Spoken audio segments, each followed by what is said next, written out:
Welcome to Catalytic Leadership, the podcast designed to help leaders intentionally grow and thrive. Here is your host, author, and leadership and executive coach, Dr. William Attaway. Hey, it's William, and welcome to today's episode of the Catalytic Leadership Podcast.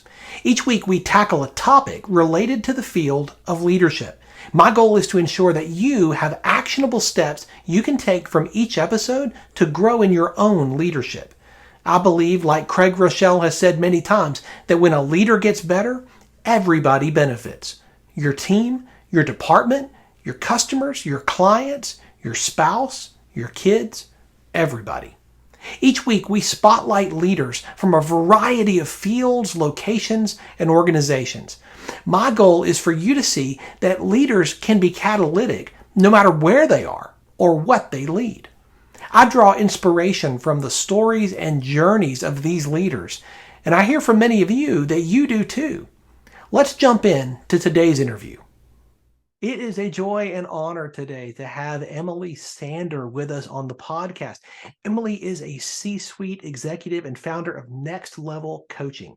As an ICF-Certified Coach, she guides clients toward new perspectives that enable them to adapt and evolve as leaders.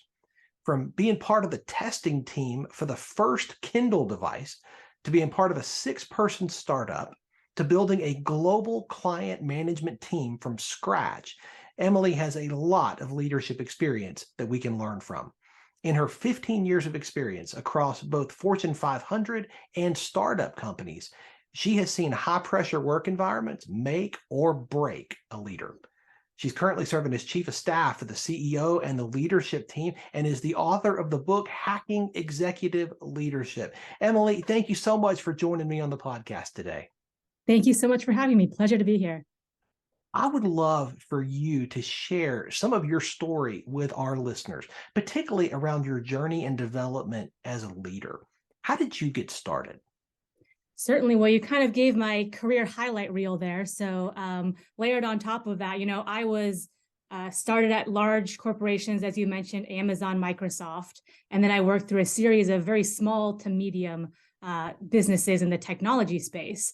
And I was almost always the youngest in my cohort. So I had this need to prove myself and definitely had many bouts of imposter syndrome and trying to be perfect and all these things. And so I was trying to always be the best leader that I could be and be the best leader for my team. So huge amount of time and energy and effort invested in becoming the best leader that I could be, which I think is, I probably went after a little bit too hard, in fact, but I think the general direction was a good one. And so as I kind of got to mid-career and kind of late in my career, it kind of settled out to be a more, hey, let's have some fun with this. Let's, kind of grab this and have this be a good thing. And then let me give back. So instead of like, I need to gain this knowledge, I need to gain these skills, I need to become something I'm not. I always want to grow and learn and sharpen myself, of course, but it's more like, how can I give? How can I give back? How can I help somebody out? And that's really what the catalyst for me to become a coach is, a midpoint in my career. I was reflecting back on some jobs that I had at various companies. And the thing that stood out wasn't the client escalation or the Q4, P&L numbers that we tried to hit. It was the one-on-one interactions I had with Jen to help her get a career advancement, or Christian to help him be more confident with presenting and, speaking up at a team meeting. So that was definitely my trajectory through leadership and being thrown off the deep end myself, to pretty aggressive self-improvement, to really enjoying becoming the best leader that I could be, and then reflecting back and giving that back to others. That's so good. I love that you have pivoted to saying, how can I give back? How can I not just be a reservoir of all this information, all this experience and knowledge, but how can I now begin to be a conduit to share that with other people? I love that. Yeah. You've been in a lot of different environments, and you have experienced your own leadership journey change, and you've watched the leadership of so many other people. How would you define leadership?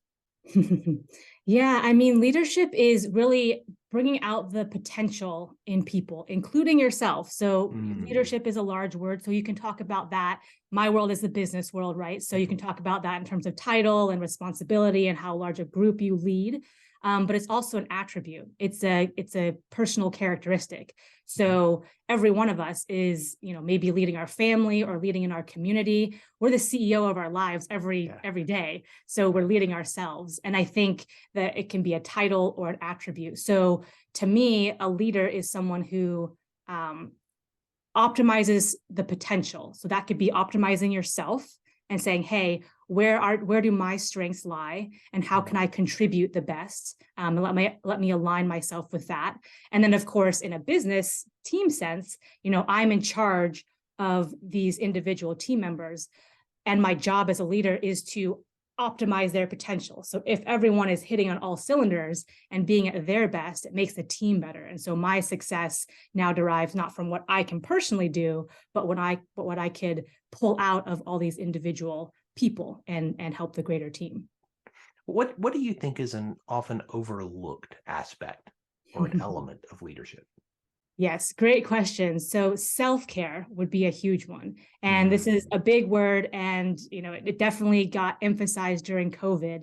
But self-care, and some people, and that's, taking care of yourself, taking time away from work, recharging, rejuvenating yourself. And a lot of people still think of this as weak or soft or, woo-wooey or nice to have. And it's just not. It's such a critical component. And the arguments I make to convince people are, intuitively, if you wake up and you're exhausted, do you perform well that day? Do you make high quality decisions? Are you fun to be around and interact with that day? Conversely, we've all woken up and felt that rested feel. It's like, oh, I got some good sleep. I'm ready to rock this day. I can take on anything. And so as a business leader, you are often paid to make few high quality decisions in your day or in your week. And so you put yourself in best position to lead. And oftentimes it is taking care of yourself. And the other argument I make is oftentimes when you step away and you might be just putting yourself in a different space or literally like moving yourself maybe to, a quick long weekend away, that new environment will help your brain think of creative solutions. So oftentimes you'll be like working and working and trying to think and like grinding and you get nowhere. And then you just step away and kind of zoom out and get some perspective and, oh, that's what I need to do. Oh, that's an option I haven't thought of before. So it makes you a more creative, dynamic thinker. So it's not a nice to have, it's mission critical, and it makes you better for the people around you. So I think self-care, and if you don't like that term, turbocharging or priming yourself to perform are good ones to use as well. Oh, that's fantastic. I've seen that to be true in my own life when I'm stuck with a problem or stuck trying to figure out how to communicate something well, and I just can't seem to get there. I'll go for a walk. And I just, different place, different pace, just go for a walk, 20, 30 minutes, come back. And it is astounding. You're exactly right. It's astounding how often I come back and all of a sudden there's the answer. There's the solution. Yeah. And you hit on something too. So walk outside, nature does whole bunch of things for your kind of endorphins and systems and everything like that. And they say one of the best things you can do, one of the best activities you can do is go walk outside with a friend. Because you're in nature, you're moving around, and as humans, we're social creatures, and so we're having that social interaction. So that's literally, it's very simple, but that's one of the best things you can do is to go outside and walk with a friend. Oh, that's good. Part of self-care, I think, is learning to manage your time. But you talk about going from managing your time to mastering your time. How do you do that? Yeah, so a lot of people take some of the practical and tactical elements you can do for time management, which are all fantastic, which I'm all for. And then they miss the mental frameworks that you can use, which are equally, if not more important. So tactical and practical, just to mention a few, are like time blocking on your calendar and maybe doing like Pomodoro technique for like 25 minutes on an activity, then take a break, those types of things. All for that. Whatever works for you there, do it. And then people often overlook the mental aspect. So we talked about identifying your strengths. or identifying your team strengths. And that's important, not just because like, hey, you want to be self-aware and know what you do well and know what you don't do as well, but it's also a big component to mastering your time. So if you think about doing something you are not good at and you don't like, it takes you longer and it burns more of your mental and emotional energy. And so if you do that first, and then you get to the thing that you're good at in your area of strength, you've one, wasted a whole bunch of time, or you've taken more time than you need to. And two, you're emotionally drained. And so once you get to that area of strength, you've already spent more time than you need to, and you're not as sharp as you would be once you get to that. And so if you can identify your areas of strength and do all you can to play in that space as much as you can and automate and delegate or outsource the rest, that's a really good way to master your time. The second mental framework you can use is what I call green light, red light thoughts. So think of a car and you're a driver. And if you're having green light thoughts, you're saying things like, I'm organized, I have this, I'm smart, I'm creative, I have solutions, I can do this, I'm good at this, those types of things, which are like pushing on the gas pedal so you go forward. And red light thoughts are things like, I'm so bad at this, I hate this, this is just drudgery. And of course, if you're saying things like that to yourself, you're kind of tapping on the brake or slamming on the brake. And so you're not going to get as far. And so people often forget like, hey, I need to make sure I'm like firing on all cylinders here and I'm in a good space and I'm not working against myself. So those two mental frameworks are things that can take you from just managing your time to really mastering your time. What we say to ourselves matters so much. I had a counselor tell me once, if you talk to other people the way you talk to yourself, you would have no friends. I thought, that's probably true. The words we use matter so much. And I love how you're framing that. Green light thoughts and red light thoughts. That's so helpful. It's simple, it's easy, it's sticky, it's memorable. I can grab onto it. And I think our listeners are going to grab onto that as well. It's not just communicating with yourself though, right? You, as a leader, you have to communicate with other people. And sometimes that's easier than it is others. How do you get better at that? Like, how have you gotten better at improving your communication? Yeah, it's a good question. It's funny. I remember early in my career, I assumed everyone liked to be communicated the way I wanted to be communicated to. So like, hey, I like to kind of get things short and sweet and to the point and like pros and cons and all this stuff. And I assumed that like every other person on the planet would like that as well. And that was a false assumption. But I remember like trying to communicate to this one team member and I was like, this is just not getting through. And through mentoring and through conversations with people, it was, oh no, people prefer different communication styles. People are coming from a whole bunch of different backgrounds and experiences and just their personality and inclinations. And so you need to be, one, aware of how you like to communicate, and two, be aware that other people might not be like you. In fact, it's probably safe to say they're not exactly like you. And as a leader, it's really important to be able to flex your communication style to the audience or to the individual you're speaking to. And your job is not saying, hey, I want to like shove this through and just say it how I would say it. Your job is to communicate it in the most effective way so it'll land and resonate with that person, which might be very circuitous and very odd to you. But if it lands and gets the message across that you intend to get across that person, you've been successful in that communication. So for instance, I like things short and sweet and to the point. So come to me with like bullet points. And if I want more information, I'll ask you for more information. But I don't need like the whole story and once upon a time in a galaxy far, far away, I just want it short and sweet. But some people really need to tell that whole story, and they're verbal processors and they like to interact with you and they like to kind of soundboard things around, and that's really important to them. And so if you have someone like that, you need to recognize that and say, okay, let me flex to their communication style and ask them questions about the story and like what happened when I went over there, or what Luke or twins, oh my gosh. So just kind of go along with them and communicate in their style. I love that. I love that you're not that it's focused on how another person will receive it. Yeah. How can I communicate in a way that they receive it best? I think so often leaders can get trapped into exactly what you said, thinking that everybody's just like me and I'm going to communicate it the way I would want to be communicated with. I mean, I guess you can try that, but self-focused leadership rarely gets you the results that others-focused leadership does. Yeah. And another note on that is, so if some people are listening going, well, hey, like, do I have to change every single thing? Sometimes you do need to flex. However, sometimes it might be communicating your communication style. Like, hey, I'm not upset with you. I'm not trying to be short with you. I'm just very like task oriented today. So I'd really appreciate if you could try to distill it down. That would really help me out just because I'm kind of back-to-back meetings today. So just getting that out there. So it's not like, ooh, Emily's, ornery and isn't liking what I'm saying. It doesn't like me as a person type of thing. So it's not taken like that. Oh, that's good. That's good. All of us have influential people in our lives, people who have really made a difference, have impacted us and helped make us who we are. Who has been an influential person in your life? How did they impact you? Certainly. Yeah. I mean, I'll start with my parents just to give them a shout out. They were both very successful business people in their own rights. And they, led by example, hard work, gain knowledge, treat people with respect, act with integrity at all times. So that was the foundation. And I often joke, as a kid, I thought, oh, when you're a grown up, you automatically get common sense and you get these types of things. And as I've gotten older, that is not the case.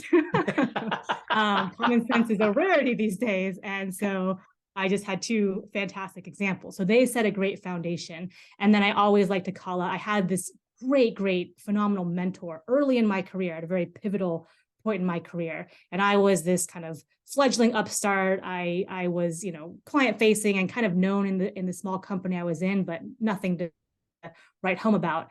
And he said, Emily, you could run a department one day.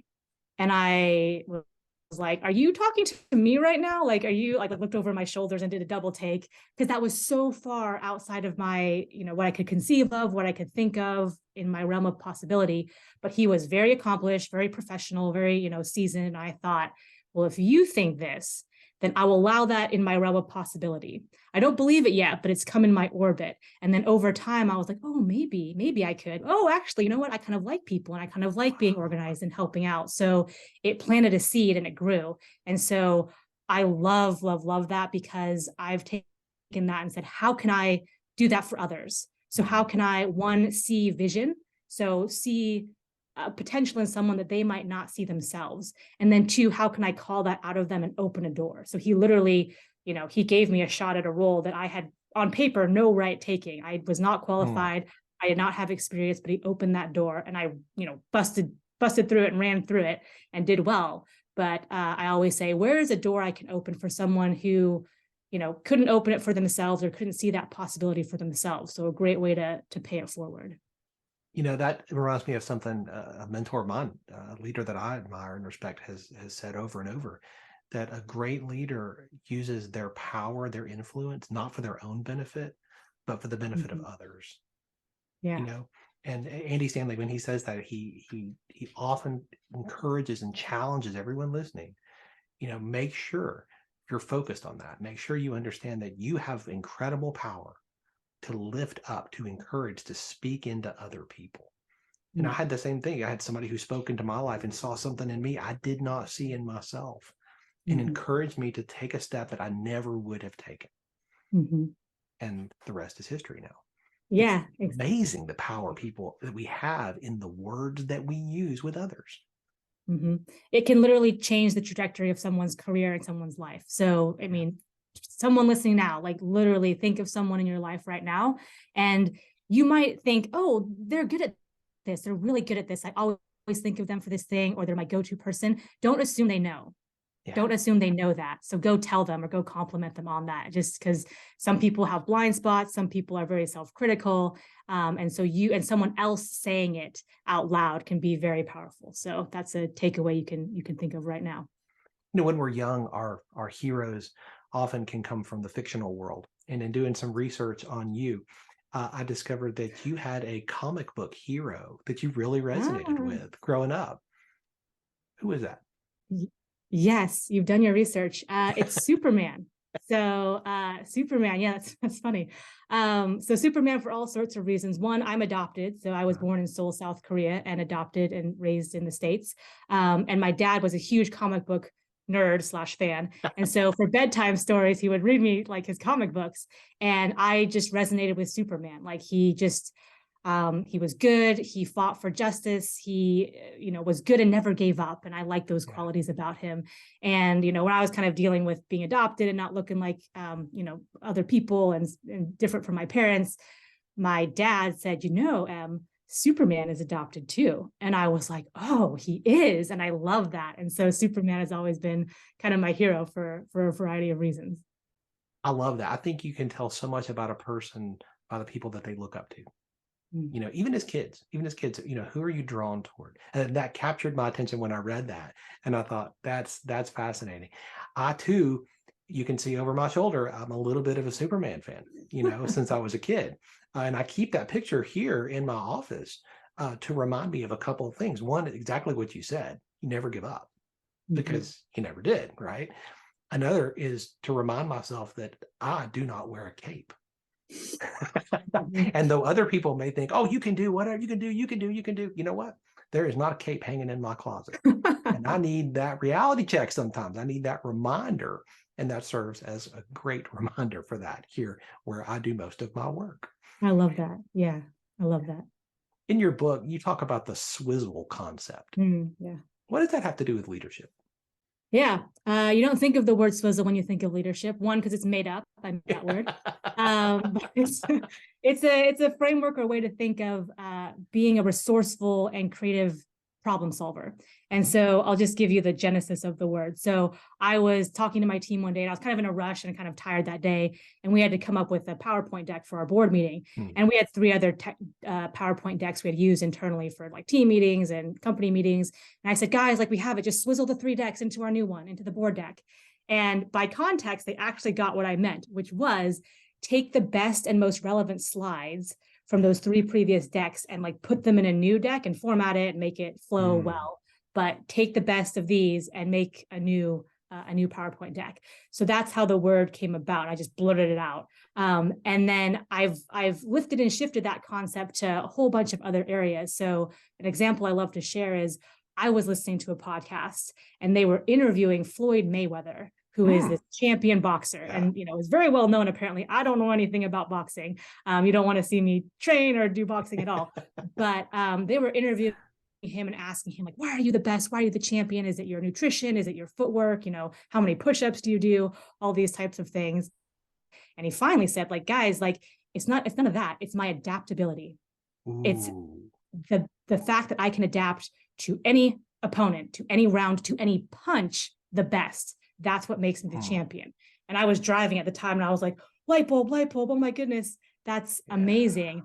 While I'm not a boxer, I can swizzle that concept and lift and shift it to my world, which is business, and say, am I being adaptable to the market, to my team updates, to this team meeting versus this call versus this individual who likes to communicate this way versus that? Am I being a champion in adaptability? And so you can swizzle these concepts from different areas of your life. And just like we talked about before, with stepping out and taking perspective, but also using the different things you see and saying, oh, I can use that over here. You can use the swizzle to help you be a creative and dynamic problem solver. That's so good. Adaptability. Boy, if the last couple of years have taught us nothing, is it not the value of adaptability, right? Yes. Oh my goodness. You've been in leadership for a long time. What is one of your greatest challenges that you've experienced in your leadership? Helping other people, helping myself transition and through change. So navigate change, certainly in the last couple of years, but anytime really in business. And as human beings, we're just built to like not love change. If you're like, hey, everything's going to your routine and you kind of know what's up and what to expect, and then like wrench in the system, slam on the brakes, something else has happened, your initial reaction is like, I don't like this. This is bad. And so it's been really challenging for myself because, you were talking about being a planner before. Yeah. I am a planner. And if you had met me 10 to 15 years ago, I had my week set out. And if one little thing deviated, I would kind of be thrown for a loop. And I've come a long, long, long way from that. But literally, I would have things down to a T. And if something went off course, it would rattle me. And so I had to help myself get better at change. And then, of course, as a leader, you have to help your team members navigate through change. And a story I like to tell is we had a team announcement at one of the companies I was at, and I was kind of up to date on what was happening, and I kind of processed through that. But when the official announcement went out, this was brand new information to my team members. So they were starting, at ground zero, and each one of them is an individual. So they're going to take that information in a different way. So it means something differently to them. So one of the biggest challenges I've had is, hey, Emily, make sure you're processing change in a healthy, positive way, and make sure you're able to then lead your team through change in a healthy, positive way. And that's been an ongoing struggle. And it's something I have to be ever, conscious and cognizant about. But I think you can't not have it in today's world. So you have to invest in that and get good at it. That's good. And they don't all process the same speed or the same way. Right. You can't just say, okay, I'm going to help the team by doing X. No. You got to help Brad do it this way, right? Mm-hmm. You got to help Joe. You could do it this way. You got to help Jane do it this way. You can't just say one size fits all. Yeah. Because Brad might be worried about his job and his paycheck, and Joe might be, wanting to vent to you, and he just wants to I'm angry and I'm upset, and he wants to get that out, and you're there to hold that space for him. And Jane, might need, hey, here are the options. Let me walk through the potential things you might run into, and she's got to work that out on her own time. So yeah, very, very good call, and very different for different people. And it takes more time for you as the leader to do that, deal with each one individually. Does it ever get frustrating or challenging in its own right for you? Sometimes, because in the example, I'm like, I already knew this. So I'm already 10 steps ahead of you, but it's not fair to them. And if you think about it, if you don't do those steps, those people are going to be sitting there in anxiety, in uncertainty, which they don't like. And then it's going to affect their performance. And not just at work, it's going to affect how they show up in all areas of their life. And so if you can just help them out as a human and say, hey, let me try to assuage your concerns, or at least address kind of your topical questions you have here, just as a person, that's nice to do. But also it will usually help, calm them down, and at least know the next step, even if it's not 100% certain. Here's the next set of information we're going to look at. Here's when that's going to come through. I'll be sure to touch base with you, in 2 weeks on Thursday, type of thing. And that helps them settle down and then perform better. So I dealt with client-facing teams, and believe me, clients can pick up on if someone's having a bad day, or they're kind of dealing with something, or they're not on top of their game. Even if it's not anything explicit, it shows up in the interactions and the decisions. And so just taking that time to help your team member as a person, but also as a member of your team, is a really good investment of time as a leader. What advice would you give to somebody who's listening who wants to level up their leadership from where they are, or somebody who's not, they don't see themselves as a leader yet, but they think they might like to become one day? What would you say to them? Yeah, I would say always invest in yourself. So investing in yourself is never a bad answer. It will reap dividends. It's got no downside. So go pick up a book if that's interesting. Go listen to a podcast. Keep listening to this one. Go reach out to a friend, and just, take self-inventory. Where am I at today? Where would I like to get to? Where are my strengths? Just some of these questions. What comes naturally to me? What do people go to me for? And then find an action step to move yourself one baby step in that direction. It doesn't have to be some big sweeping thing, I'm going to go get my MBA, or I'm going to go take this whole other career trajectory. If you're there, great, fine. But if you're like, whoa, I just kind of want something I can bite-sized chunk down, take inventory. Where do you want to improve yourself? Where do you want to come up higher? What is one step you can take in that direction? And then take it. Go take it this week. Go do it. So life is short. Investing in yourself is always a good thing. It can only give you good options and good possibilities and open doors. So I'd encourage people to just take that next step, even if it's a baby step. You like to read. I can see books behind you. We like that in common. What is there a book that has made a significant impact in your journey that you would recommend? Yeah, there's lots of books. One is Essentialism by Greg McKeown. Yes. And that's a popular one, but it talks about really getting your priorities straight and being very high on your thresholds. So have high thresholds for what you spend your time and energy on. So what is essential? And then it's more than like a time management system. It's more like a philosophy and life ethos. Mm-hmm. And then he takes you through how to kind of discern opportunities that come your way. And it has to be, a hell yes or a hard no. So it has to be like all your passion and all your energy is in that. So I love that book. And then there's a whole bunch of other ones like Hannibal and Me, which is behind me somewhere. But that's a book. The backdrop is the Carthaginian general Hannibal, not Hannibal Lecter. But he famously took elephants over mountains and attacked Rome in the winter of all things. But that's the backdrop. But it talks about people's trajectory in life. And some people are very driven and they know what they want to do from like the cradle. And that was Hannibal. He knew that he wanted to be a general. He knew that he wanted to defeat Rome to avenge his father. And then there's also other leaders and other folks who kind of wander. They're called the wanderers, and they don't really have any clear direction, and they kind of go from here to here and maybe stumble and fail. And sometimes they feel like they're wasting time, but in fact, they're gaining experience and they're gaining a wide range of experience. So when the time comes that they have to step into leadership, they have this plethora of vast experiences. And so neither one is good or bad. They do have kind of some attributes that are unique to each of them, but it kind of talks about those different trajectories. And it helps me because, early in my career, I was very anxious about, I don't have a clear direction. I don't know what I'm supposed to be. If I had one, I'd hustle and grind every day toward it, but I don't have one. And so I got very anxious. And this book really helped me, like, hey, if you're wandering and you feel kind of like you're going with the tumbleweeds, in fact, you are collecting very valuable experience. And of course it was true. So now I can look back and connect all the dots and say, oh yes, all those things added up to where I was supposed to be. But that's a great book that I would encourage people to pick up. So good. I'm going to pick that book up. I've never heard of it. Now I want to read this. Yeah, I'll send you the link. Yeah, it's fantastic. Yeah. I love that. So often when you read a lot, there's a quote or a phrase that just resonates so deeply with you, becomes a part of your journey. And it's one that you refer back to time and time again. Is there a quote or a phrase like that for you?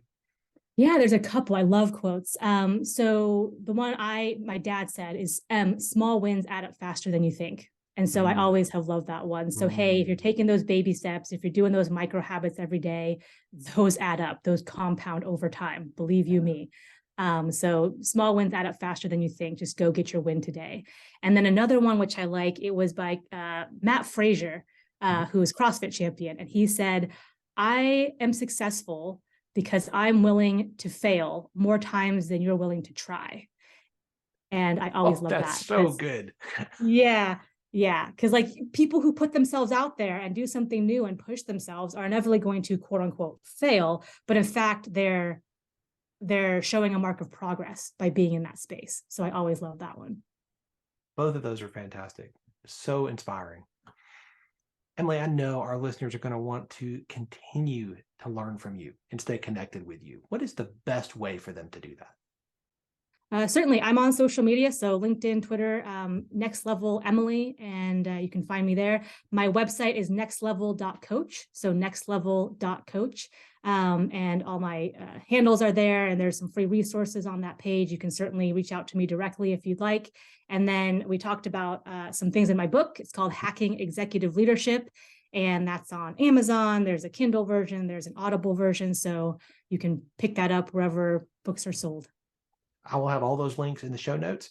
Thank you. And I'm just so grateful for all of the wisdom and insight that you shared so generously today. Emily, thank you so much.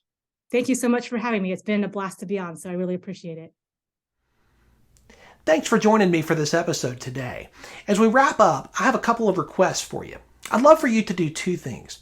First, subscribe to this podcast so you don't miss an episode. And if you find value here, I'd love it if you would rate it and review it. That really does make a difference in helping other people to find this podcast. Second, if you don't have a copy of my newest book, Catalytic Leadership, I'd love to put a copy in your hands. If you go to catalyticleadershipbook.com, you can get a copy for free. Just pay the shipping so I can get it to you, and we'll get one right out. My goal is to put this into the hands of as many leaders as possible.